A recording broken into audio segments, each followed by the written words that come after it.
আসসালামু আলাইকুম ভিউয়ার্স, সবাই কেমন আছেন? আশা করি সবাই ভালো আছেন। আলহামদুলিল্লাহ আমিও ভালো আছি। সো গাইস, আরও একটি নতুন ভিডিও নিয়ে চলে আসলাম আপনাদের মাঝে।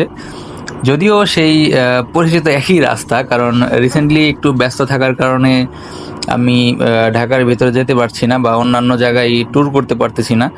যেহেতু আপনারা সবাই জানেন যে অফিসিয়াল কাজে একটু ব্যস্ত থাকতে হয়। এখন এতক্ষণ ছিলাম হচ্ছে স্কোয়ার গেট, সেটি হচ্ছে গাজীপুরে পড়েছিল। এখন অলরেডি স্কোয়ার গেট পার হয়ে আমরা মির্জাপুরের ভিতরে চলে আসছি। এটা হচ্ছে গুড়াইতে। সো গাইস, আজকের আবহাওয়াটা আসলে একটু সুন্দর, আর হাইওয়েতে রাইড করতে বেশ ভালোই ফিল করছিলাম। আজকে একটু টানাটানি করব আপনাদের নিয়ে।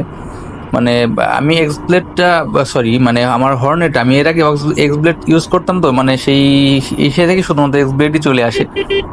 সো গাইস, এই হর্নেট 2.0 যে আমি যতদিন ধরে রাইড করছি, ডে বাই ডে এর প্রেমে পড়ে যাচ্ছি সোজা কথা। কারণ এই বাইকটিতে ভালো লাগার মতো অনেক কিছু রয়েছে। দিন যত যাচ্ছে তত স্মুথ হচ্ছে, যত দিন যাচ্ছে ফার্স্ট সার্ভিসিং আগে যেরকম ছিল এখন যেরকম আছে, আশা করি সেকেন্ড সার্ভিসিংয়ের পরে আরও অনেক বেশি ফ্রি হবে। সো গাইস, দেখতে পাচ্ছেন আমি কিন্তু রিসেন্টলি, এর আগে কিন্তু আমি 70 বা 60-এর উপর বাইক রাইড করতাম না। এখন যেহেতু আমার ব্রেকিং পিরিয়ড শেষ প্রায়, এজন্য হচ্ছে গাইস আমি একটু টানাটানি করছি, কারণ এটার পারফরমেন্স আমাকে বুঝতে হবে। পারফরমেন্স যদি আমি না বুঝি তাহলে হচ্ছে আমার বাইকটি চালিয়ে আমি বা বাইকটি রাইড করে আমি সঠিক মজা পাবো না বা ওই ধরনের ফিলটা পাবো না। সো গাইস, আসলে এই শীতের দিন আসার পরে একটু বের হতেও একটু মানে আলসে লাগে। এজন্য হচ্ছে খুব একটা বেশি বের হওয়া হয় না, শুধুমাত্র অফিস টু বাসা, বাসা টু অফিস, এই হচ্ছে বিষয়। আর এজন্যই হচ্ছে আপনাদের মাঝে প্রতিনিয়ত ভিডিও নিয়ে আসতে একটু প্রবলেম হচ্ছে, কারণ যেহেতু একটু ব্যস্ততার ভিতরে থাকা হচ্ছে, এজন্য হচ্ছে মেন প্রবলেম। সো গাইজ, দেখেন, আমরা বাংলাদেশের প্রত্যেকটি রাস্তা যদি এরকম আসলে সাজানো গোছানো হতো তাহলে আসলে খুবই অনেক বেশি ভালো হতো। এবং হচ্ছে আমরা বাইকার কমিউনিটিতে যারা আছে এদের জন্য তো সোজা কথা যে একদম স্মুথ একটা ফিল পাওয়া যেত আর কি।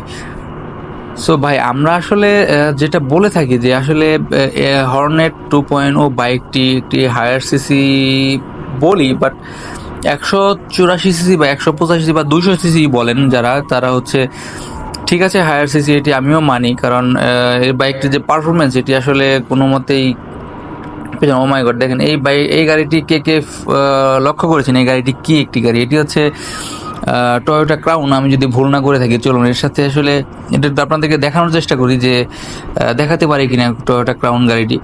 এই গাড়িটি আসলে আমার পছন্দের একটি গাড়ি যদিও, কিন্তু কথায় আছে না, স্বাদ আছে সাধ্য নেই, এরকম একটি বিষয়।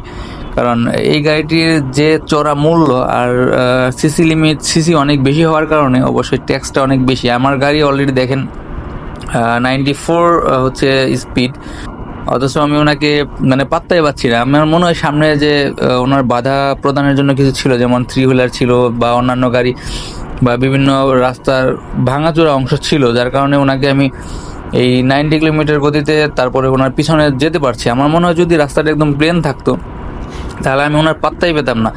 দেখেন গেছে, আমার গাড়ি অলরেডি 100 ক্রস করেছি আমি, স্পিড দিতে 100 ক্রস করার পরেও আমি কিন্তু ওনাকে ধরতে ব্যর্থ। মানে উনি এত স্মুথ রাইড করছে, মানে আমার মনে হয় উনি অ্যাক্সেলারেশনই করেনি, দেখলাম সামনে থেকে শো করে চলে গেল। যাই হোক গাইস, আমি আসলে রাফি রাইড করব না আসলে, ওই ধরনের সাপ্রি রাইড করা থেকে আসলে সকলেই বিরত থাকবেন, আমিও করব না। চলুন গাইস, ফর্মাল রাইডে আসলে কিছু কথা বলা যাক। এটি হচ্ছে টয়োটা ক্রাউন, সম্ভবত আমি জানি না এটার মডেল কি, বাট এই গাড়িটি আসলে একটি রাজকীয় গাড়ি। আপনারা যারা ক্রাউন সম্পর্কে জানেন বা হচ্ছে ক্রাউন সম্পর্কে দেখেছেন তারা আসলে জেনে থাকবেন যে এই গাড়িটি আসলে একটি রাজকীয় গাড়ি। এবং এর অনেক আগের যে মডেলগুলো ছিল এগুলো আসলে অনেক হায়ার সিসি হয়ে থাকে এবং অনেক কমফোর্টেবল আর কি, ব্যালেন্স সব দিক থেকে অনেক কমফোর্টেবল। সো গাইস, আজকের আবহাওয়াটা একটু সুন্দরই, যেহেতু বিকেল 5টার উপরে বাজে। আমরা কিন্তু রোদ নাই বললেই চলে, একদম লো লাইট, প্রায় ডে লাইট প্রায় শেষ হয়ে এসেছে। তো এমতো সময় আমরা ভিডিওটি করেছি। তো এই ভিডিওটিতে আসলে যদি আপনাদের এখানে যদি কোনো ভুল ভ্রান্তি হয়ে থাকে তাহলে অবশ্যই ক্ষমা সুন্দর দৃষ্টিতে দেখবেন। যেমন আমি দেখেন এতদিন পর্যন্ত যেগুলো ভিডিও করেছি সেখানে আসলে কখনো রাফ রাইড বা এই ধরনের রাইড করিনি, কিন্তু আমার পারফরমেন্স বোঝার খাতিরে আমাকে কিন্তু মাঝে মাঝে রাফ রাইড করতে হচ্ছে, বা বোঝার জন্য হলেও রাফ রাইড করতে হচ্ছে। এইটি হচ্ছে বিষয়। সো গাইস, সামনে রয়েছে অ্যাম্বুলেন্স। আর আপনারা যারা অ্যাম্বুলেন্স দেখেন বা হচ্ছে রাস্তাঘাটে চলাচলের সময় যারা ড্রাইভার রয়েছেন বা হচ্ছে বাইকার ভাইরা রয়েছেন, তারা অবশ্যই সবসময় চেষ্টা করবেন যে অ্যাম্বুলেন্সটিকে সাইড দিয়ে দিতে, বা হচ্ছে ওনার সামনে যদি কোনো গাড়ি থাকে তাদেরকে সতর্ক করে দিতে অ্যাম্বুলেন্সটা। কারণ হচ্ছে গাইস, এটা একটা মানুষের জীবন, একটা মুমূর্ষু অবস্থা দেখা গেল একটা রুগী রয়েছে, সেখানে যদি কোনো গাড়ি তাকে সাইড না দেয়, সেখানে কিন্তু তার টাইম লস হতে পারে, এতে করে কিন্তু তার জীবন নাশের একটা সংঘাত থেকেই যায়। তো এই সব জিনিস থেকে আসলে আমাদের অবশ্যই সতর্ক থাকা উচিত। যেমন আমাদের বাইরের বিভিন্ন দেশে গেলে আপনারা দেখতে পাবেন যে বিভিন্ন দেশে হচ্ছে আপনার ফায়ার সার্ভিসের জন্য আলাদা লেন থাকে, অ্যাম্বুলেন্সের জন্য আলাদা লেন থাকে, বা হচ্ছে এই ধরনের সুযোগ সুবিধা থাকে। আমাদের বাংলাদেশে যেহেতু নেই, তো সেক্ষেত্রে হচ্ছে আমরা নিজেরাই হচ্ছে সতর্ক অবস্থানে থাকতে হবে আমাদেরকে, এবং সতর্ক অবস্থানে থেকে এটি আসলে আমরা যাতে তাদের পরিচালনায় কোনো বাধাগ্রস্ত, মানে ওনাদের পরিচালনায় যাতে বাধার কারণ না হয় সেদিকে লক্ষ্য রাখতে হবে। সো গাইস, এই বিষয়গুলো যদি আপনি লক্ষ্য রাখতে পারেন তাহলে অবশ্যই হচ্ছে স্মুথ একটা মানে দেশ পাবেন। কারণ আপনি দেখা গেলো আপনি আজকে বিপদে পড়েছেন, আপনি অ্যাম্বুলেন্সের ভিতরে রয়েছেন, আপনাকে হচ্ছে কোথাও ইমিডিয়েট হসপিটালাইজড করা লাগবে, এমন তো অবস্থা যদি অন্যান্য গাড়িগুলো বাধা প্রদান করে, তাহলে কিন্তু আপনি অবশ্যই একটা হুমকির ভিতরে পড়ে যাবেন। আর এই কাজটা যদি আপনি স্যাক্রিফাইস করেন, এবং আপনার ক্ষেত্রে যদি অন্যরা স্যাক্রিফাইস করে, তাহলে কিন্তু দেখবেন দেশটা সুন্দর, জীবনটা সুন্দর। সো গাইস, এখন দেখতে দেখতে চলে এসেছি আমাদের সেই হাইওয়ে ছেড়ে লোকাল রোডে। এটি হচ্ছে গাইস আমাদের দেওহাটা থেকে হচ্ছে মির্জাপুর পুরাতন বাস স্ট্যান্ড যাওয়ার যে রাস্তা, সেটি। তো guys, এই রাস্তাটিতেও আসলে খুব সুন্দর। আপনাদেরকে এর আগেও দেখিয়েছি যে এই রাস্তাটিতে মানে একটা ভীতিকর বিষয় রয়েছে, সেটা হচ্ছে থ্রি হুইলার। আর বাদ বাকি যদি স্যাক্রিফাইস করতে পারেন তাহলে হচ্ছে এটা ভালো।